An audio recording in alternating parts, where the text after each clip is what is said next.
नाम डॉक्टर विजय शंकर है। मैं सर्जन हूँ और जन सुराज में संविधान सभा का संयोजक हूँ सहरसा।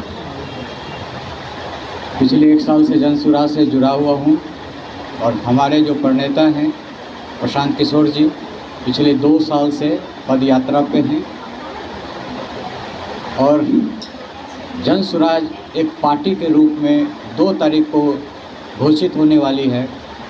उसके लिए मैं जो कोशी क्षेत्र के लोग हैं यहाँ पे छात्र, अध्यापक और बहुत सारे काम करने वाले लोग हैं, वो यहाँ रहते हैं। मैं उनको आपके माध्यम से निमंत्रण देना चाहता हूँ कि वो अधिक से अधिक संख्या में वेटनरी कॉलेज मैदान में 2 बजे उपस्थित हुए और सभा को सफल बनाने का काम करें।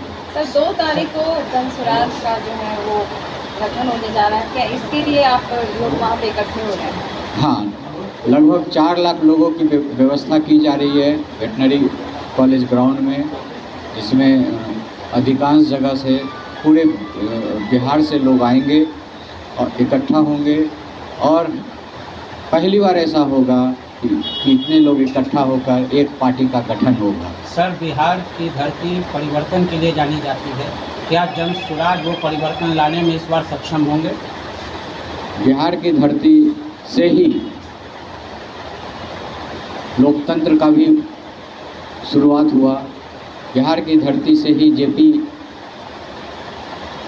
क्रांति हुई और इस बार उसी तरह की क्रांति फिर से चल पड़ी है। आप लोग जो पार्टी बना रहे हैं, ये पार्टी बाकियों से अलग कैसे रहेगा? इस पार्टी के जो प्रस्तावना है, संविधान की जो प्रस्तावना है, उसमें इतने पहलू हैं। हम लोग गांव-गांव तक जा कर के पूरे बिहार से लगभग 6000 जगह जा कर के सब लोग अपने अपने ज़िला में गए, लोगों से पूछने का काम किया कि उनको क्या चाहिए, संविधान कैसा हो, संविधान का चिन्ह क्या हो, संविधान के प्रतीक कौन हो और संविधान में आचार्य आदर्श संहिता लागू करने की व्यवस्था की जा रही है कि एक पद निश्चित तौर पर एक व्यक्ति को एक ही पद लेना है। अपने परिवार से किसी भी व्यक्ति को किसी ना तरह का व्यवसाय दिया जाएगा, ना किसी तरह का पद दिया जाएगा और उनको 2 बार ही चुनाव लड़ने का अनुमति मिलेगी अधिकांश तौर पर।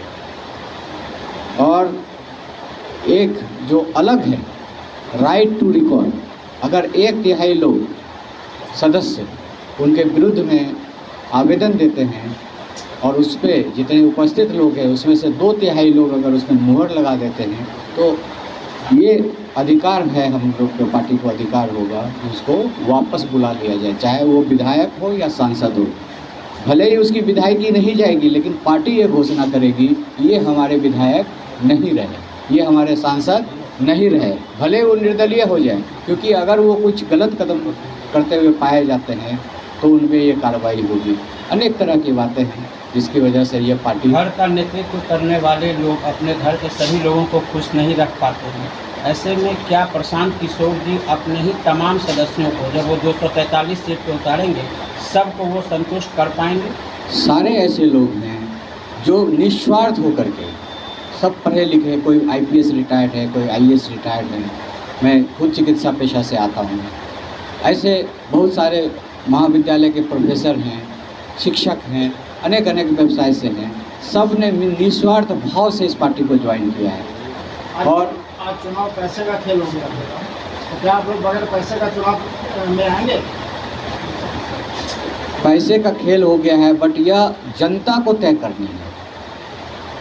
आज पैसे का चुनाव हो गया, उसका भुगतान जनता ही कर रही है, उसको शिक्षा नहीं मिल रहा है, उसको रोज़गार नहीं मिल रहा है। बिहार से बाहर लोग जाते हैं और बिहार के नाम पर उनको गाली सुनने का होता है। बिहारी एक गाली बन चुका है और बहुत लोग छुपाते हैं कि मैं बिहार से हूँ, वो नहीं कहते हैं कि मैं बिहार से आया हूँ।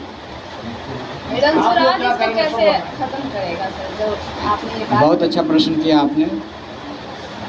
जन सुराज का लक्ष्य है अगर सत्ता में आई तो अगले 10 साल में बिहार को अग्रणी 10 राज्यों में लाना है, उद्योग धंधों को लाना है।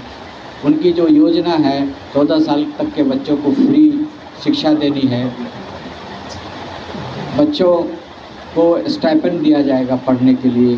स्वरोजगार के लिए 4% ब्याज पर उसको लोन दिया जाएगा और इस तरह से उद्योग धंधे लाने का काम करेंगे। सरकार ने तो उद्यमी योजना लाई है जिसमें कि महिलाओं को नहीं लग रहा है इंटरेस्ट, और जो पुरुष हैं उनको भी 5 साल तक में 7 साल तक में चुकाना, तो ये योजना कहीं उस पर भारी न पड़ेगा। आप लोग जो ला रहे हैं पेंशन, अभी जो पेंशन मिलता है 1500 रुपया, उसको बढ़ा करके 4,000 रुपया प्रतिमाह करने की घोषणा की जा रही है। तो मुफ्तखोरी है ना, मुफ्तखोरी तो नहीं, मुफ्तखोरी जो गरीब है उसका हाथ पकड़ करके पहले अपने